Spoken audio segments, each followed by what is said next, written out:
Hi, my name is Jeremy, and my challenge for you guys today is to be a finisher. The verses I'm going to be using today is 2 Timothy 4, 6, and 7 from the King James Version. And I'll read it to you right now. For I am now ready to be offered, and the time of my departure is at hand. I have fought a good fight, I have finished my course, I have kept the faith. The person who's speaking here is none other than Paul, the apostle. Paul is nearing the end of his life when this is being written. And he knows that the end is near. But as he looks back on his life, he can for sure tell himself that he had a good fight, and that he finished his course, and that he kept the faith. Isn't that what we as Christians should strive for? I feel sometimes we as Christians, we don't have a good fight, and we walk off the course, and we take out our faith in God and just put it in other things, material things, things that shouldn't have their faith in.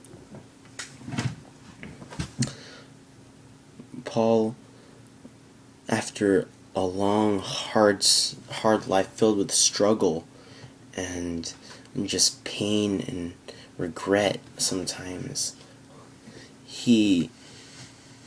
Paul was able to say this. Paul, at the beginning of his life, was just a man that was as far away from God's will as you can possibly be. In fact, he was persecuting Christians, torturing them, and sometimes even killing them. Paul, at the beginning of his life, was someone who not a lot of people would think could turn to God. We all know that one person who's just, they're unsaved, and is there any chance for this person to even put their mind on God? Because their thoughts are just filled with evil and bad stuff. But then, as Paul was walking to Damascus, God shined a light on him. Yeah, that sounds right. It sounds like something God would do. Because, God works in mysterious ways. We all know that. But then, a person who was used to capturing and torturing Christians is now considered one of the greatest missionaries to ever walk the face of this earth. You see, nothing is impossible for God. A little side note, but yeah. It's hard to comprehend what God can do, and it's something that is hard for even biblical scholars to think of, because he's just so complex. Yeah, back on topic. Be a finisher. A lot of times you hear people say, it's not how you start the race, but it's how you finish it. It'd be great to have both a good start and a good finish, but really it's the finish that matters. And I think we as Christians, we should all realize that we don't know when our finish is going to be. We know when our start is. We know when our start was. Our start was when we got saved, and that's when we were born again spiritually. But we don't know where the finish is. So, isn't it crazy that God's holding on to our life like this? And one day, He just lets it go, and that's the end. Our life is like a vapor, it says in the Bible, and It's very short. We as Christians should take every moment like it's going to be our last. See, Paul right here, it says that I have fought a good fight, I have finished my course, I have kept the faith. If we were to die today, would we be saying that when we're in heaven? Or are we gonna be like, oh, I didn't know my life was gonna be taken from me. I was gonna start, I was gonna have a good finish, but then I didn't know where my finish line was. I feel that we should treat every moment like our last. I know I'm repeating myself, but it's an important topic because we take life for granted a lot. We live life and breathe air like it's just free. Well, it's not. God deserves much credit for what he has done.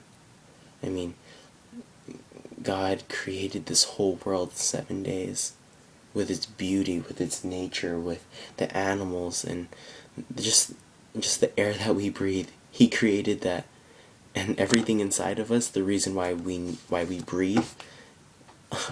I'm not going to go into detail about it, but we're pretty complex, and God's complex. He made us in his image, and God is just crazy. I mean, in a good way. But we must be good finishers. Just restating what I said earlier, we really have no clue when we're gonna die. We don't know when the people around us are gonna die. So while we can, we must tell others about God. We must try to reach every human being on earth. God says to go out and spread the gospel to every living creature. You hear about these people that, from natural disasters and just natural causes that just die. Like tornadoes and tsunamis and wildfire and stuff like that. What if they weren't saved? What if you had the chance to reach that person, but then you just didn't? It's kind of a hard concept to grasp, but then those people are burning up in hell right now as we speak, or as I speak. And that's a hard pill to swallow, but it's true. We must tell as many people as we can about God. Just about his love story to us that he put all in this book. All these stories about how great God is. How great God, and how much he loves us, how he was willing to die on the cross for our sins.